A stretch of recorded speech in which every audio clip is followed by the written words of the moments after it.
Hey, everybody, this is Bishop John Selders, and welcome to our latest offering, our latest edition of what we call Relevant Conversations with Me. I am glad to be with you tonight, or whenever you see us.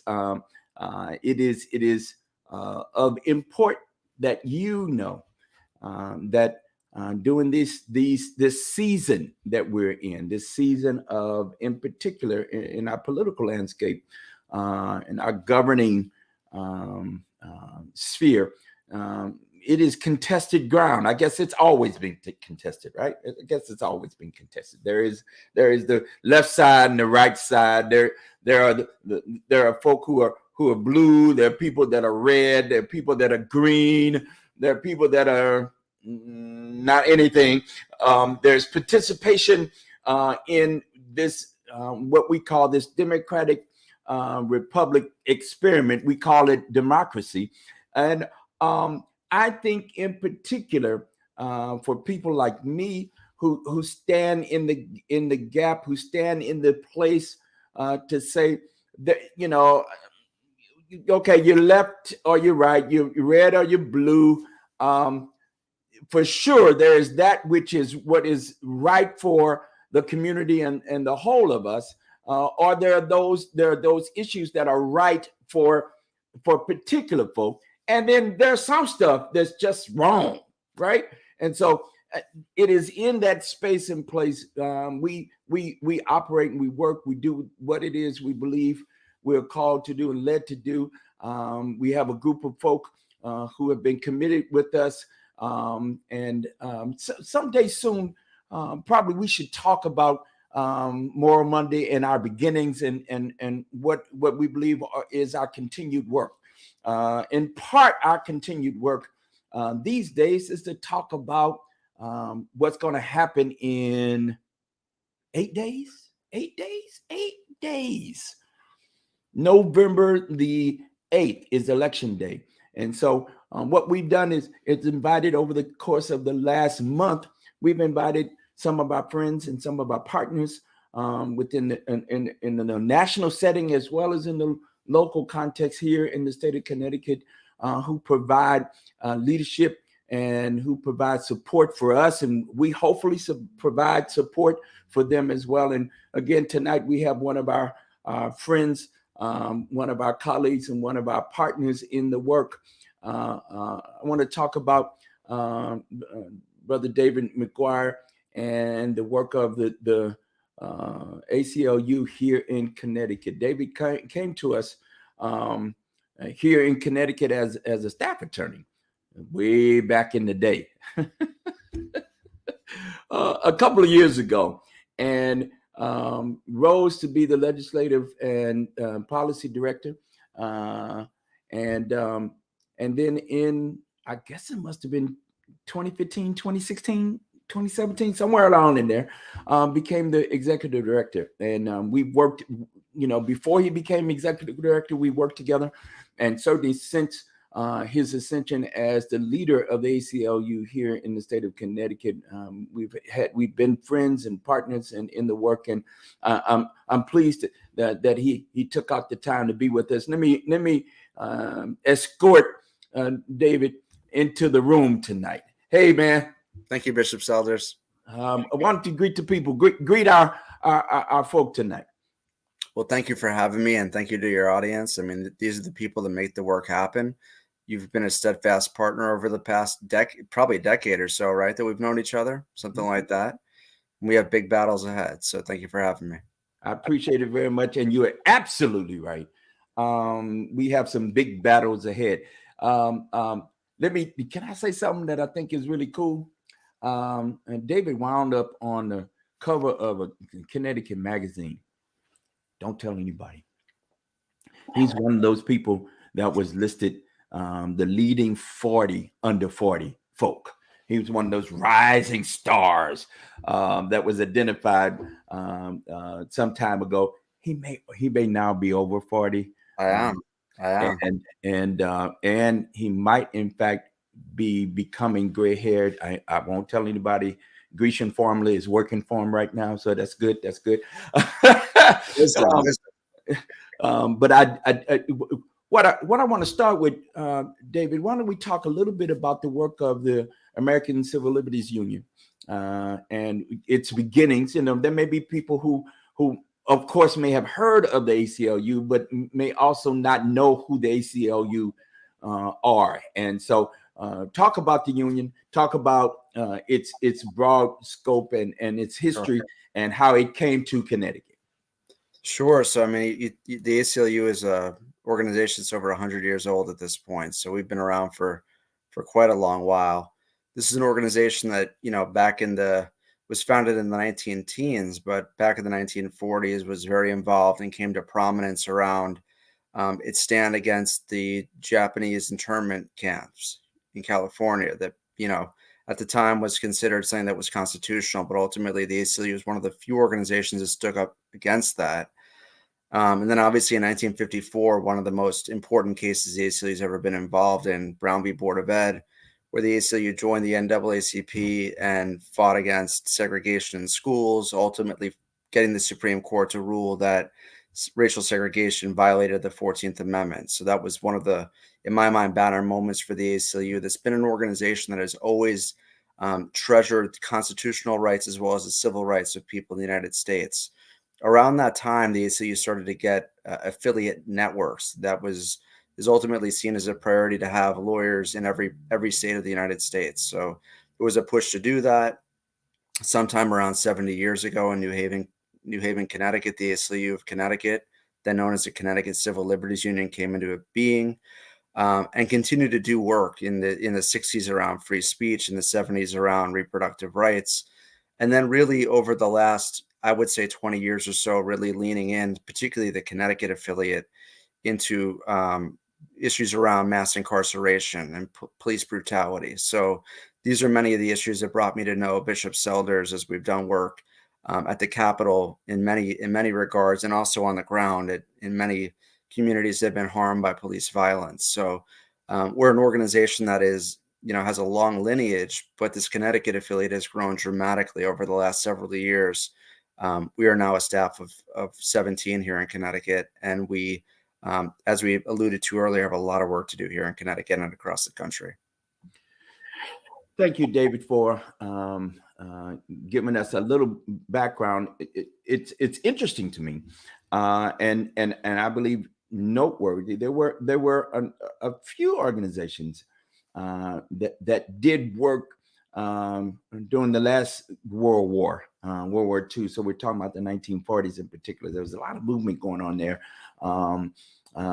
Fellowship for Reconciliation, for which Moral Monday and we have some relationship with them. And there were a few other groups who were talking about conscientious objections. They were talking about some of the some of the ways in which we were speaking and moving and acting that were not necessarily consistent with the democracy we hold so very dear, and the language of democracy. There were the ways in which individual rights, but also groups of individuals, groups were somehow not receiving their justice and their just due, and groups like the ACLU, who significantly had both the know-how, the skill, and the access vis-a-vis the law and lawyers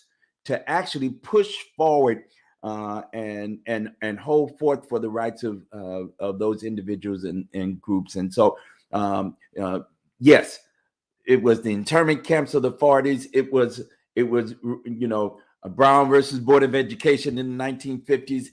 It was certainly the Civil Rights Act and the Voting Rights Act of the 1960s, and on and on and on. The women's right and Roe Wade, and on and on. Here in Connecticut, could you talk about the ACLU's development here locally and statewide during the course of time? Yeah, happy to. I mean, we were an organization that was a small kind of reactionary group of lawyers for a long while here. We were, as I mentioned, formed in New Haven, that eventually moved to Hartford. And we were a group that was mainly comprised of litigators who were looking for impact litigation, meaning class action lawsuits or law-making lawsuits that would create law in the circuit of the Second Circuit here in Connecticut, that Connecticut is in. And we were in that place for a long while. The 60s, 70s, and 80s, we were in that space of trying to really break ground at either the federal district court level or the state court level. Probably sometime in the late 90s, we started to move more into the policy realm, and then started to do work there. And that is really the calling card of our ACLU of Connecticut affiliate. We're an affiliate that is seen as one that is using an integrated advocacy approach, an approach where we use public education, litigation, and legislation to get at shared goals. And it's something that, I can get into another time, probably not most germane to this show, but that was my kind of personal trajectory and evolution from coming from a lawyer perspective, as you said, a staff attorney, moving into the policy role and trying to see the way to bring the largest change to the most people, and recognizing that in Connecticut, our biggest problem is racial inequity, which I know that you speak so profoundly and loudly to, but it's an issue that we are bringing our full force to bear on and trying to be a good partner in that cause. But the National ACLU is also continuing to evolve and embrace equity and equality as an organization. So we're kind of moving back to where we came from, I find, and trying to embrace civil rights and lean into it and be good partners in the fight, because it is a super critical time where rights are literally on the ballot and also very much in contention in the courts as well. Yeah, see, I think again, here's an interesting distinction to make, and why don't we, kind of dig in right here, at least early on here in this conversation. When we talk about policy and being advocates, right? We throw these words around, and you hope when folk hear them, they know what you mean, right? I have found that you have to spend a little time thinking through what is it that you're actually wanting people to hear. Because when I say to folk, I'm an activist that's looking for change. I'm seeking change, and when we protest or when we declare a rally, or when we're out there on the line, as I refer to it as, not doing it just because I'm mad. Not doing it just because, and I might be upset. I might be. I do speak with a little passion about some things. There's some things I critically care about, and I'm passionate when I'm speaking about them. But it is not just because I'm wanting to hold space or provide a platform and an opportunity for others to gather together. We actually, when we're out there on the line, I'm looking for change.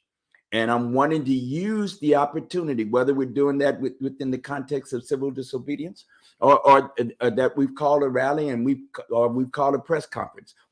In whatever form we are out on the line, we're actually looking for change, and in particular, we want to affect policy. And policy is what drives, I believe, laws, and helps us in many instances doing what it is that we do on the line.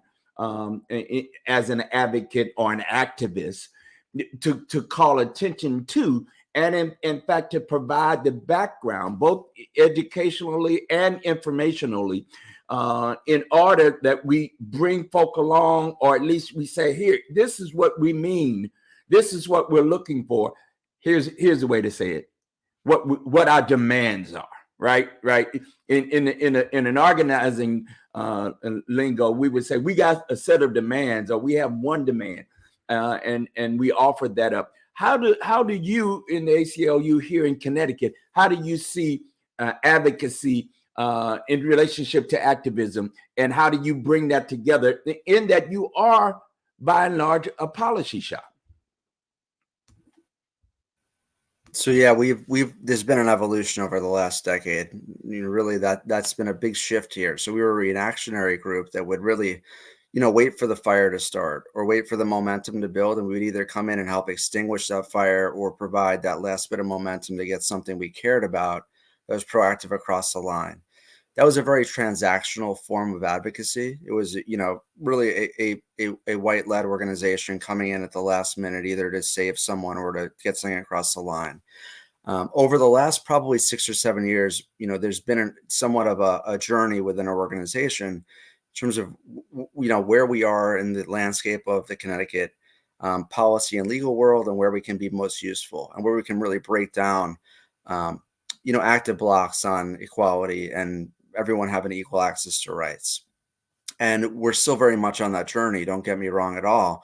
But we've definitely, through some very deliberate actions of mainly some staffers who honestly have pushed me in my role as then policy director, but now executive director, to really rethink how we step into that space, and how we fill that space, and how we show up.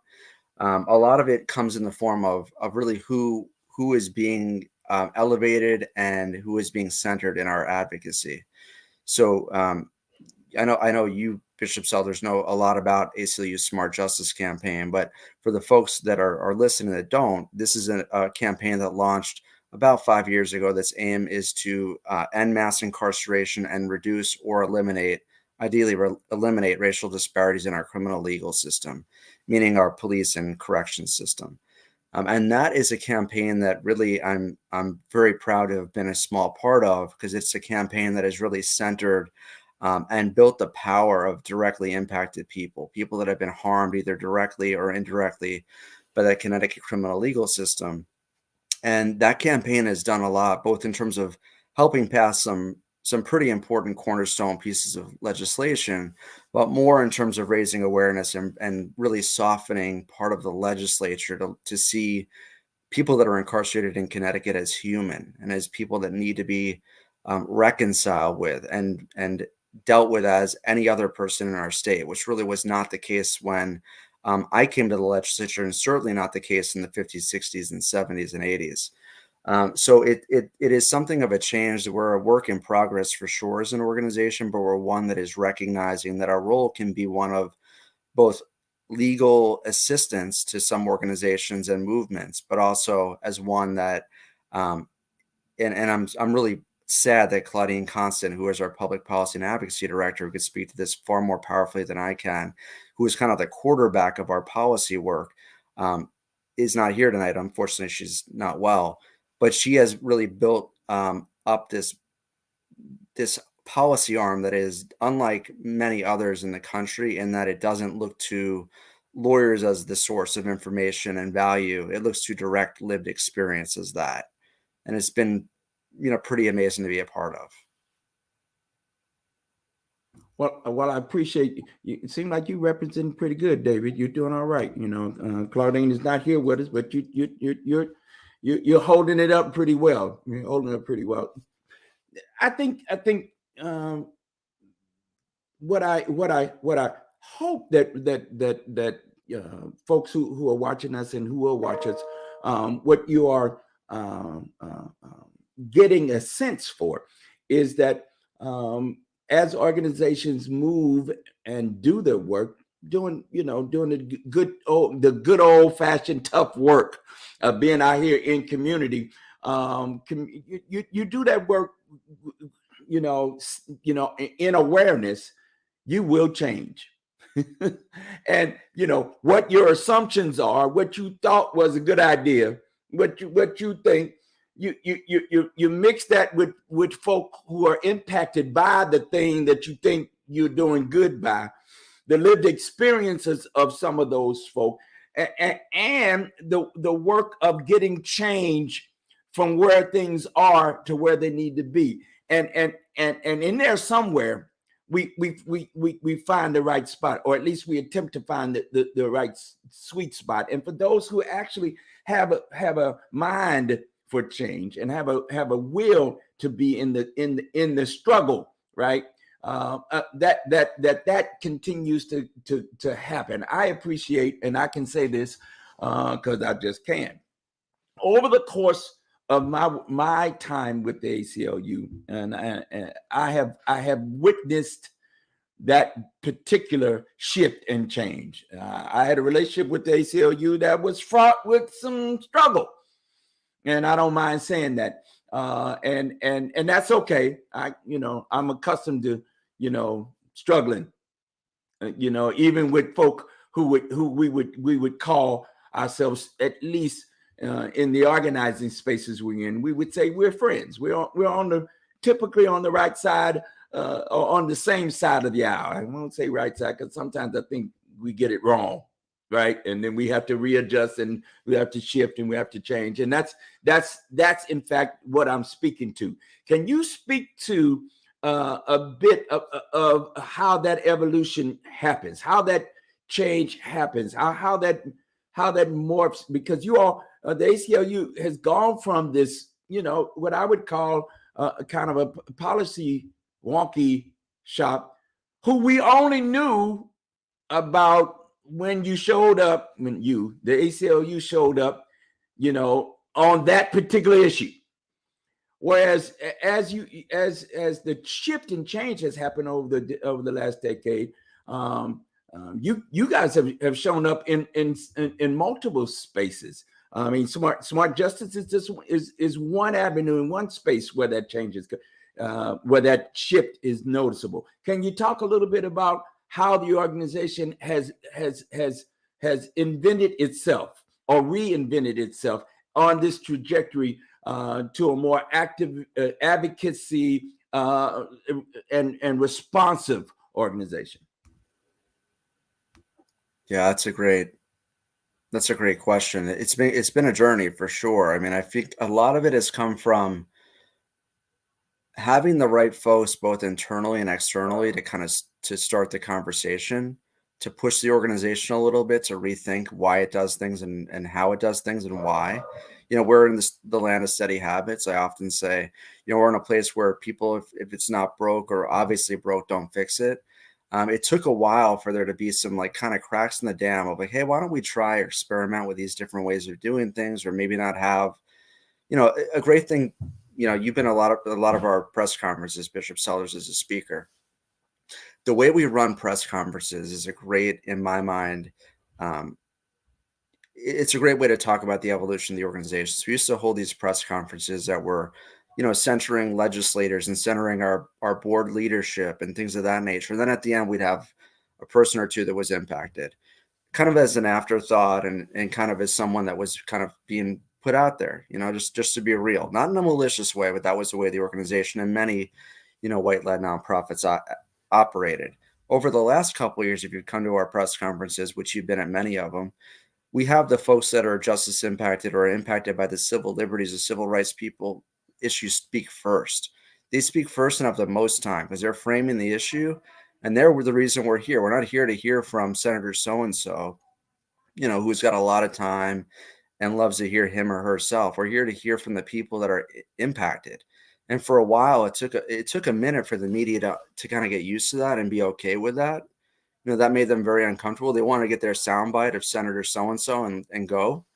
But that was, that is a great example in my mind. And I'm just thinking of it in real time with you, of how things have changed, just the way that we approach how we're framing issues, why we're here, and what we're centering things around, not just in terms of what's getting the most airtime, but like if we're going to cut something, we're cutting the person at the end of the program, not at the beginning of the program. And that has been part of what's changed. I mean, you were speaking through, we were the policy wonk shop, and I used to get such a rush as policy director of getting through a first of the kind legislation in Connecticut. But it was legislation that was often, done with legislators that cared and advocates who cared, but done in the back, the back halls of the legislature at the last minute of session, and done in a way that we're really not listening to the needs of folks in the community. And then we would follow through and not actually even let them know about it. And again, not in a malicious way, but just in a kind of half-hearted, like, all right, what's the next battle? The battle is making sure that we're doing the right thing and doing it in the right way and letting people that need this change know about it. So, we're going to get to this. I know, Bishop Selders, but we're doing this PAC work that I'm excited about. And we have a member of Smart Justice that's doing some very intentional work around folks that are on parole who can now vote for the first time. We're actually getting out there and being able to vote and making sure that we follow through on something that we passed last year as a state, and making sure that people actually realize the opportunity of this law.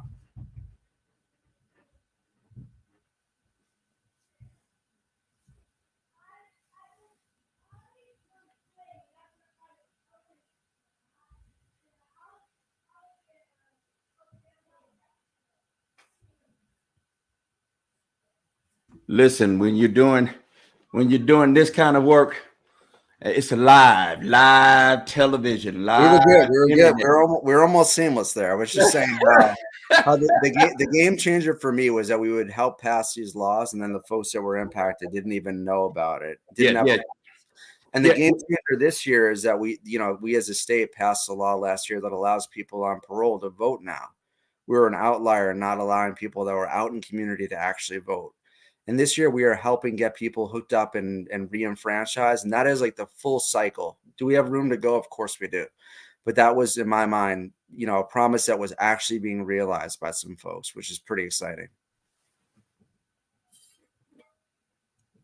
What the story is, and what I believe is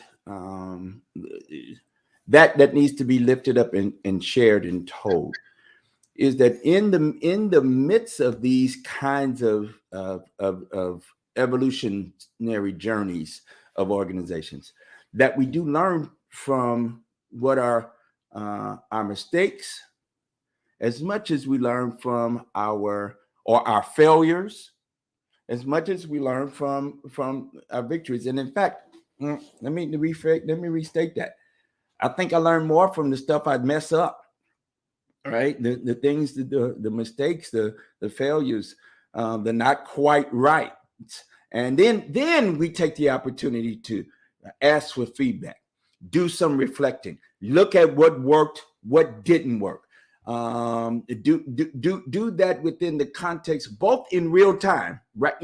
As it's happening, but also what was our analysis before? What was our thought about the thing before? What was the plan? Right. And then as the move flowed, whatever happened, then on the back end, we spent some time thinking about, how did this work?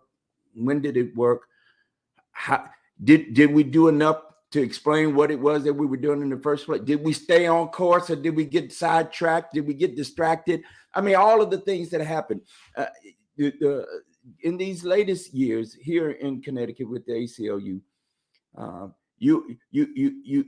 The work of Smart Justice has been a tremendous work that has taken on, the issues around, those who come back from their time in incarcerated time, and then they provide leadership, quite frankly, around how we do advocacy, how we do policy work, how we, in fact, do change work, not only to get policies put together, and then get the laws passed, and then do the follow-up work, to keep and hold those lawmakers, those policy makers, hold them accountable. Because here's the real reality. Here's another real reality. Once you get a law passed, right, you get to win. Woohoo! We got to win. Then, maybe we tell folk, maybe we don't tell folk, and then something happens, and then you go, didn't we do this? Didn't we?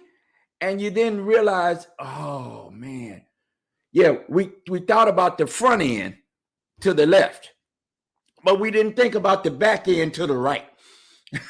Right? There's some loopholes that need to occur.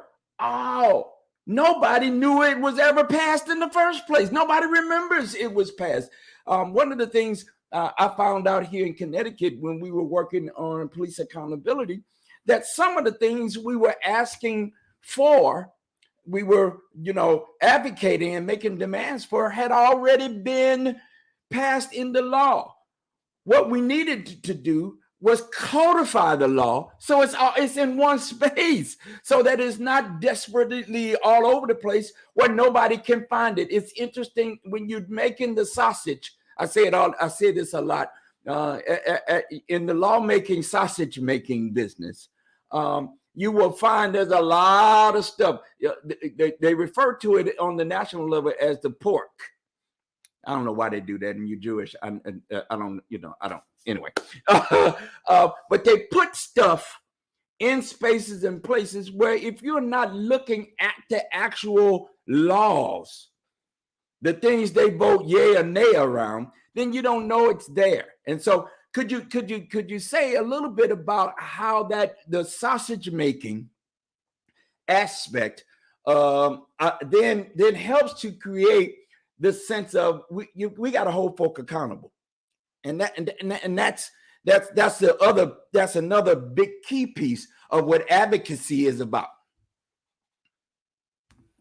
Without a doubt. I mean, implementation's the game. You're right. Passing the bill and having the press conference, that's the easy part. Making sure that it's actually complied with and is meaningful and is not convoluted or has loopholes, as you just said, that's the game. And, it's something that it takes a lot of work and vigilance, honestly, and it takes more than one organization. That's the realness of it. It needs to take a community to really be watching and making sure that things are followed through on, that it's bonded for and it's paid for. So I know you were a big part, Bishop Sellers, of the clean slate push. So clean slate got through. I mean, it is the strongest version of that in the law for the people that are listening. That's a law that will create a system where, people will get a clean slate, a true second chance if they're record free for a certain amount of time. But does it work if there's not a system that's moneyed that could actually do this, that could automatically purge the records? No, it doesn't. So it takes money. And what that took was, after the law passed, another monumental push to get the governor to agree to actually fund the thing, or else you have a bright, shiny law that's the best in the country, but it doesn't do a thing for anyone. So that's a big piece of it, because the reality is that a lot of nonprofits and a lot of legislators are happy to have the press conference, have the front page picture on the Hartford Current, and then go about their business, when the realness is making it actually stick and happen, raising the awareness and moneying the push so that it actually works. And that is the hard kind of grind work that is not fun. It's not exciting, but it's important to get things done. And the way what I really think the benefit of COVID, there's so many downsides, but one is that more people have access to the process by virtue of Zoom. I pray that the legislature keeps a hybrid setup. They should be in person and accountable to people in person, but they should also allow accessibility for people that are working for the same reasons as early voting, working odd hours, disabled, don't have access to transportation. You should be able to be part of that process virtually. In the last 2 years, people have had insight into the process like never before.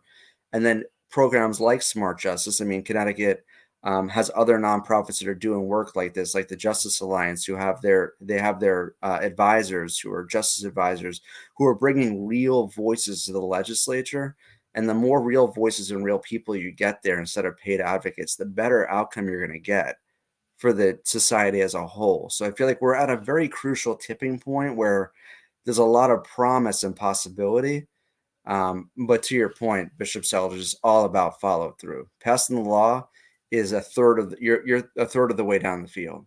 You're not even close to field goal range. And I'm not even a football fan, but you got to get closer to actually get the thing through to really impact people. And in that context, Stop Solitary Confinement and other organizations that are working clearly in relationship to folk who have come through the what I call the criminal injustice system. Mm-hmm. And in many ways, we criminalize those that are not criminals to only name them, slap the label on them to be criminals, and then disenfranchise them. Like for example, what we work through with Clean Slate to make sure once the records have been expunged, they get their voting rights back. Largely, the laws were written, in fact, a simple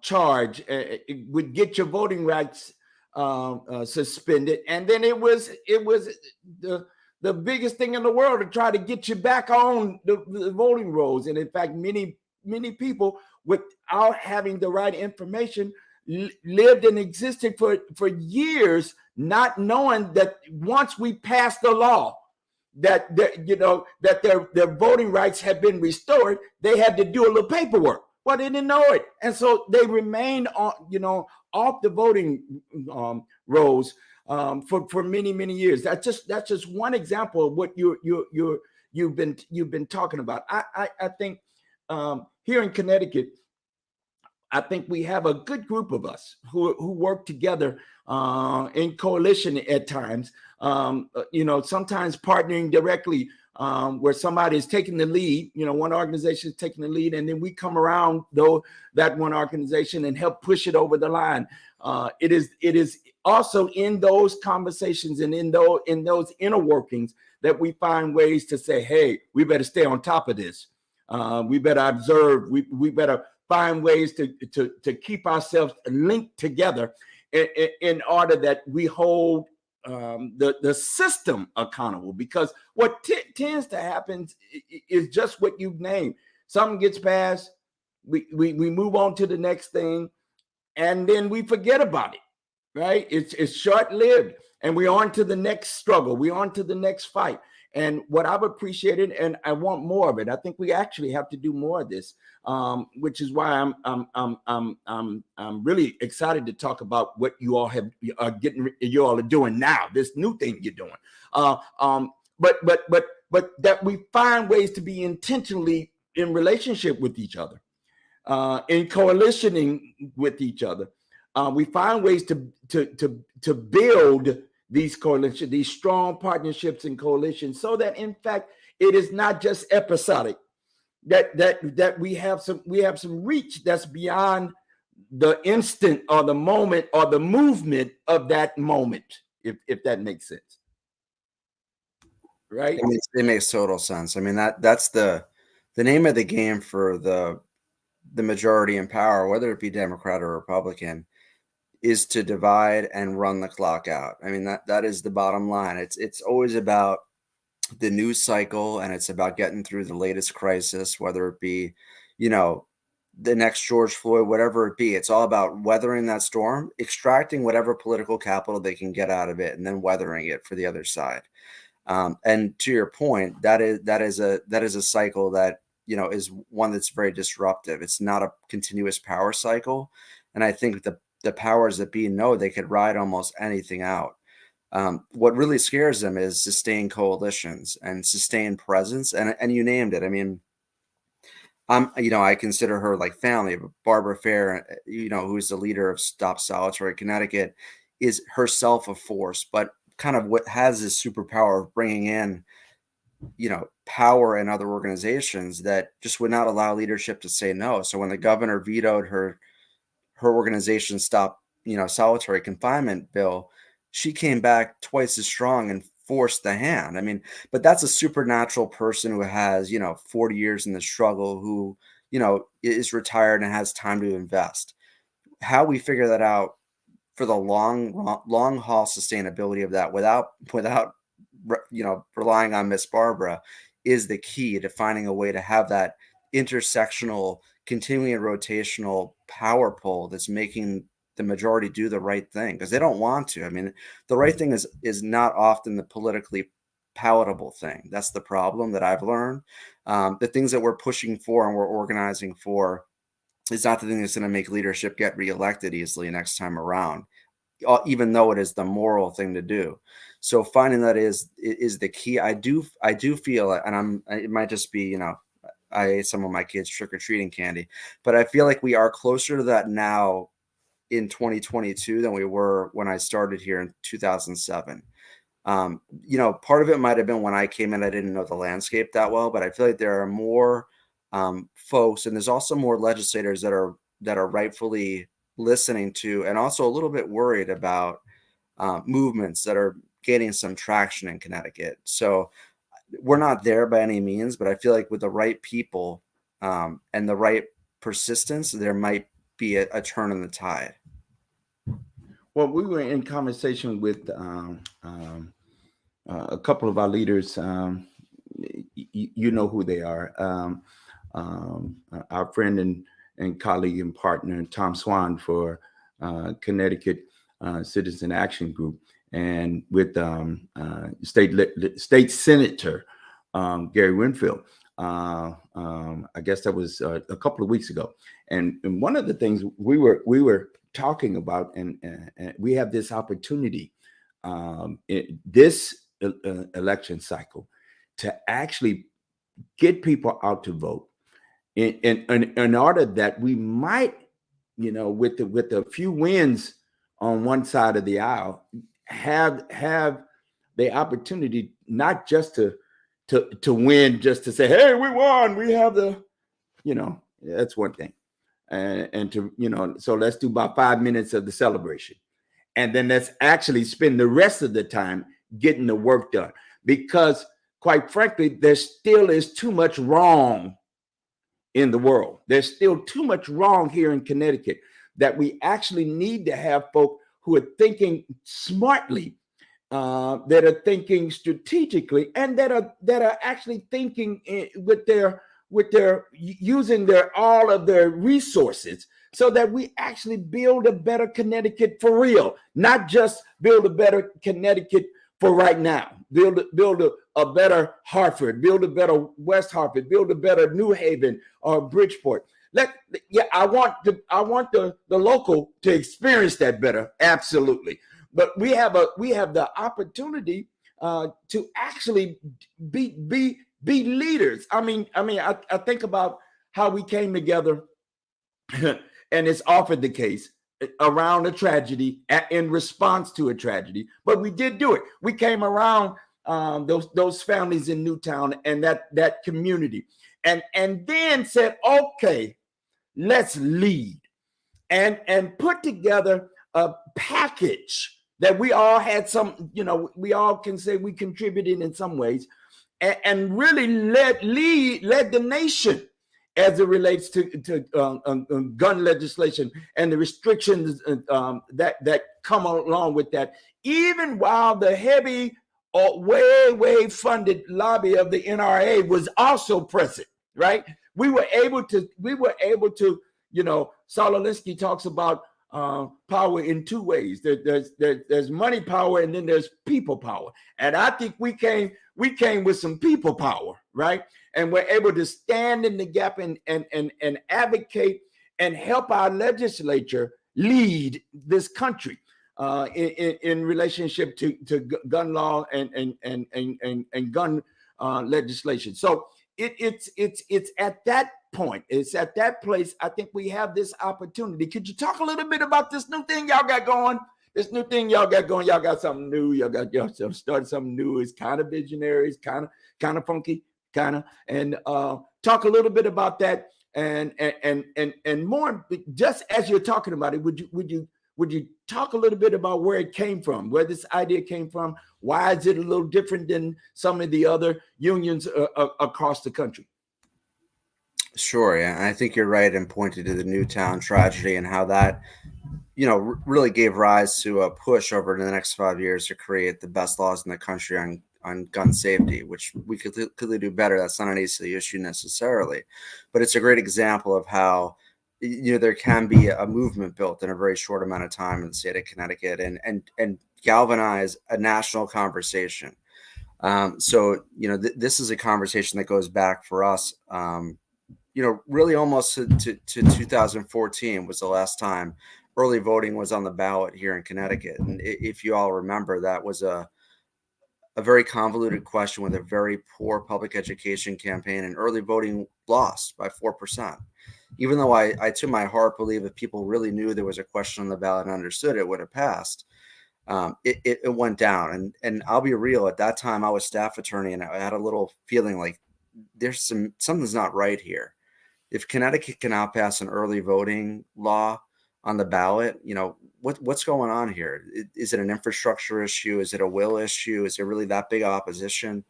That planted a seed. And then back in 2018, 4 years ago, our Smart Justice campaign was just a year old, but we did a kind of pilot trial.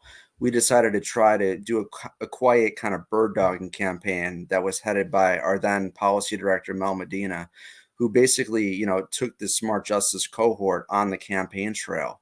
They asked all three candidates. It was Bob, Ned, and then Oz Griebel at the time. Rest his soul, he's passed away. Who are Smart Justice leaders were asking, will you embrace prosecutorial transparency? Will you create a system where our prosecutors are not operating in a black box, so we can understand why we have the outrageous racial disparities that we have in our criminal legal system? And they were successful in pushing Oz and then eventually Ned to agree to introducing a bill on prosecutorial transparency if they became governor. And then, as we all know, Ned became governor, and he did, in fact, against his better judgment and honestly, personal intentions, did push for that bill. It did pass, and it is now the first of its kind in the country, and now is actually collecting data that we're trying to harness at this point. But that proved the case. That was the pilot study that showed we can have an impact in using the full cycle of advocacy. The ACLU, like many nonprofits, is one that is typically, we puff our chest during the legislative cycle, which is 4 to 6 months, and then we kind of wither away for the next 6 months. And we come back and we ask again nicely, will you pass this law for us? And we're in this hamster wheel forever. What the PAC that we've launched, this is the ACLU of Connecticut Rise PAC that you alluded to. It's the first of its kind in the country. It's a nonpartisan issue-based PAC that will get involved in the electoral cycle to push candidates at the time they are most vulnerable to make commitments to their constituents, to make commitments on important civil rights and civil liberties issues. And we do so through the same ethos that we use with Smart Justice. The people that are knocking doors for early voting are the same folks that are justice impact and are most harmed by our antiquated voting rights laws. They're building power on the campaign trail. They're centering the voices of justice impacted people and communities of color. And I don't know if you saw this, John, today, but we introduced a poll. We did a poll of likely voters of color in Connecticut, and we found that 71% of them will be voting for early voting, a week from tomorrow. So we're making the push for everyone to vote yes on early voting, because it is, at the end of the day, a racial justice issue.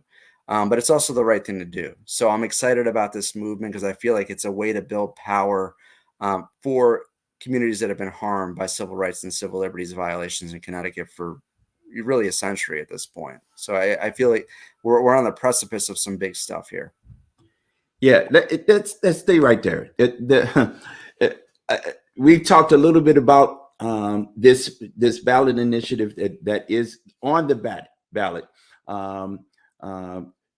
It's something about being linked with New Hampshire. Mississippi and Alabama. Lord have mercy. That's just me personally. I don't know about you all. My people are from Mississippi, and I got people in Alabama. So I ain't hating on the Alabama folk. I got some friends in New Hampshire, and I pray for them every day. Anyway, but Connecticut linked with those other 3 states. So there are 4 states in the United States of America that have no early voting policy in the United States. So not only do we need to, I was saying this a couple of weeks ago, can we not just come into the 20th century? Can we come into the 21st century? Can that many of these states have been on the books for a long time around early voting. I mean, it's just as antiquated as can be, and the arguments that were used, especially the last time this initiative was on, almost 10 years ago, and I remember, and I was so dismayed that while in conversation with folk over just a few minutes, it just took a few minutes, asking people, well, what do you think about that? Well, I agree with that. Well, then vote. What happened that you didn't vote that way, right? It was a bit confounding to me.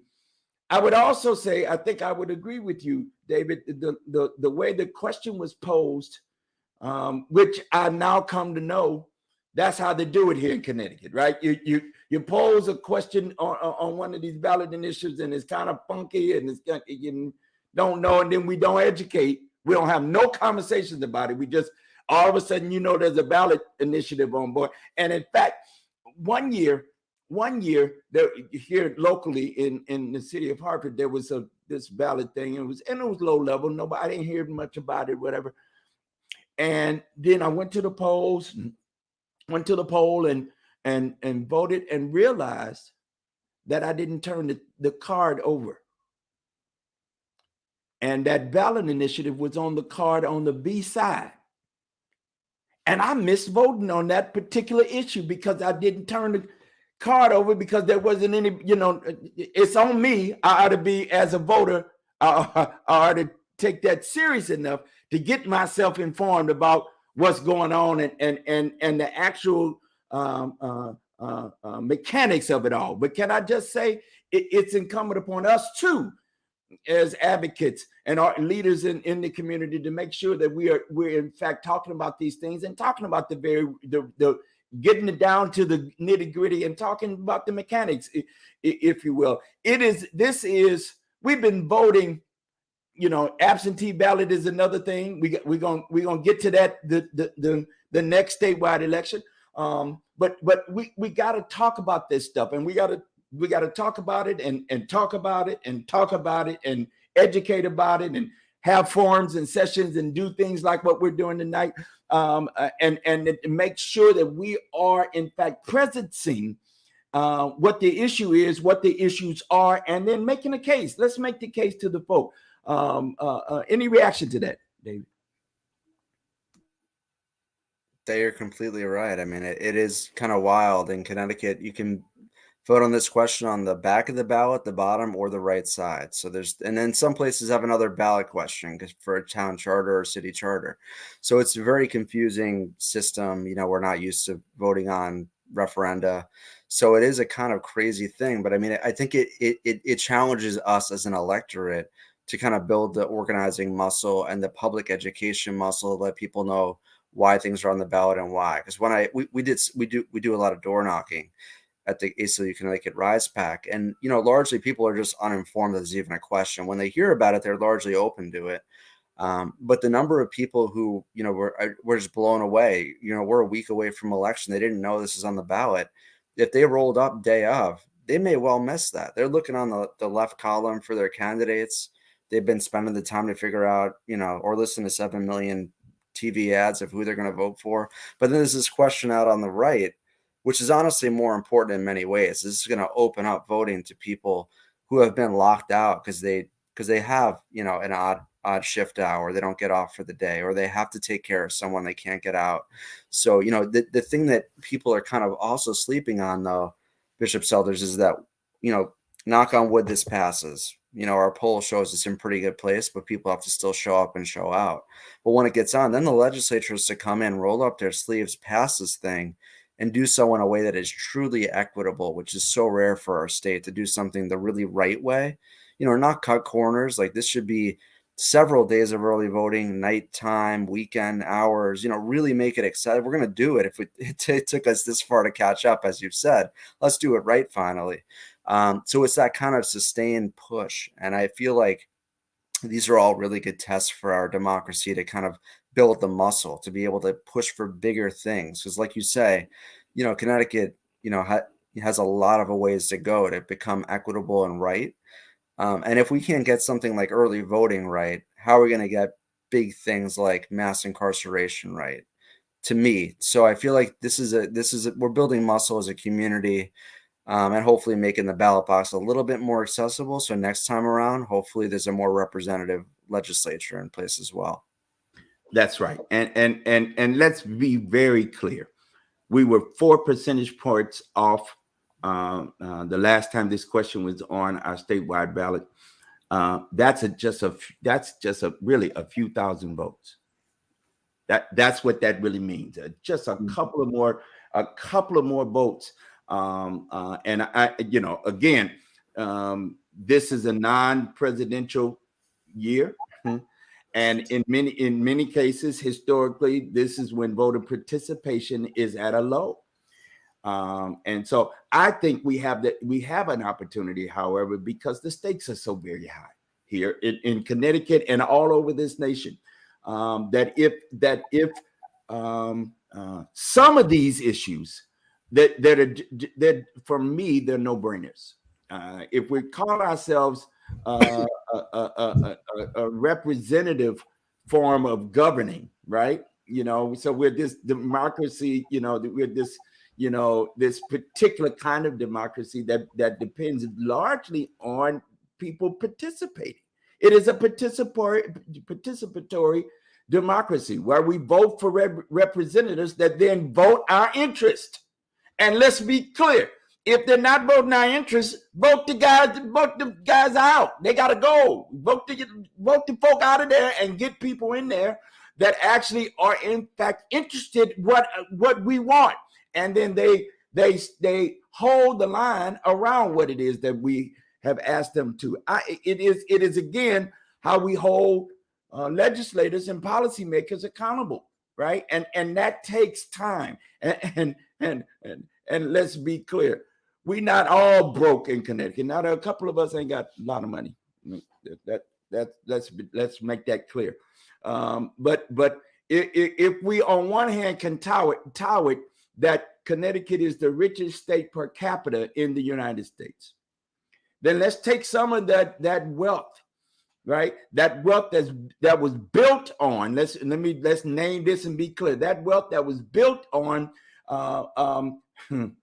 the way in which the Industrial Revolution got its money, built on the Mayaffa and the slave trade and the speculation that went on in this country around such. So there's a connection here, where we actually have the opportunity to now we take another look and do the right thing instead of doing the wrong thing, and struggle if we must, so that we in fact do better and be better. It's not okay anymore just to remain in your own world and you be okay. Dr. King said it like this. He said, "How could I rest comfortably in over in Atlanta while there's suffering over here in Birmingham?" This is what in his letter from the Birmingham jail, which is my fifth gospel, if you want to know the truth, in a Christian sense. Anyway, he said, we are all tied together in a mutual garment of destiny. I'm paraphrasing Dr. King. He said it better than I could ever say it. But where there's injustice anywhere, it's a threat to justice everywhere. My point is that this time right now is when we need to call the question. That we can do better. We could get off that list and come on into the 20th and now the 21st century, and allow people the time to vote, so that they don't have to be in a certain place over a certain period of time, and then that's it. That in fact, we have the technology, we have the capability, we have these phones, we have all this stuff going on all over. We can talk to people all over the world in an instant. That's what we're doing right now. We're doing it right now. We're talking to the world right now. We can do it. We can do it, and we don't have to worry about all the stuff that they worried about. And I don't want to get involved in the legalese, because we can stay here another hour talking about the legalese of whether we should be opening up the Constitution or not. That was the pushback argument the last time we were here. I think we've had some robust conversations around that now. I think we have the support of many, many people. In fact, some of the latest polls I've seen say that most Connecticut residents believe that it is fair. And then we had a test run. COVID really helped us, right? And so we didn't have, in fact, we were, that was a very clean election. The last time we had an election here using, early voting, using, absentee balloting as a way. So here we are, David. We are already past time. So let's talk a little bit. Let's wrap this conversation. And what would you say to the folk who are listening to us tonight and who will listen to us in the next coming few days? What would you say are the takeaways? What's important about the work that we have to do in the next few days as it relates to this election here in Connecticut? I mean, you said it well. We have a chance to get off that list. We need to get early voting across the line. It is incumbent on us, both individually as citizens here in Connecticut, but also as people in general, to tell people around you that there's going to be a question on their ballot. Because believe me, they probably don't know. If you talk to someone this week about it, they will likely not know that there is a question on the ballot. So raise the awareness, as like Bishop Selders says. People overwhelmingly want this option, whether it's for their own personal convenience or the greater good. People see that this is a secure way to vote.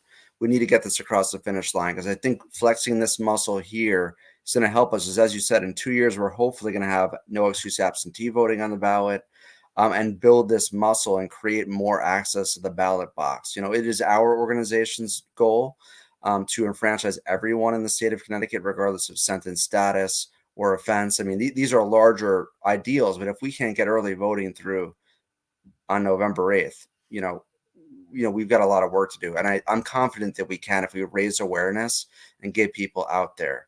And I think that victory will go a long way. People will feel good about that coming into the norm, being able to exercise that vote more regularly and routinely. It's a good thing. And I appreciate the partnership, Bishop Selders, as always. Thank you for having me tonight. Yeah, I think you're absolutely right, David. And of course, we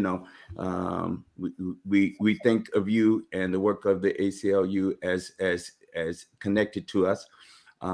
We have leaned on you, and you've leaned on us, and vice versa. Yeah, we've worked together over a decade plus time, and in particular these last several years, where police accountability, mass incarceration, and some of the economic stuff we worked on together, and we got a whole lot more to do. This ballot initiative, folks, is extremely important. If we call ourselves a democracy, then that means that we need to be participatory, and it is in the interest of some that everybody not vote. It is in the interest of some. But it's in the interest of us all, that we all who are able to vote, who have a mind to vote, and who will even sacrifice to vote. There's been way too much sacrifice in order for people that look like me to vote. That now we have this opportunity to ensure that not only can we vote, but we can vote early. we can go to the poll on October the 4th. Right, and not wait till November, the 8th in order to do it. I'm hopeful, and I'll certainly, More Monday and CT Black Women and all of our partners and the ACLU of Connecticut, we consider a part of our partnered family. We're going to do all we can to make sure we get the word out. Thank you, David, for being on with us. And folks, we'll see you all next week. See you all next week, next time, as we have a conversation we continue to have a conversation about the importance of our participation in the political process. Good night, y'all. We appreciate you all. We thank you for listening and sharing with us tonight. Next time, peace.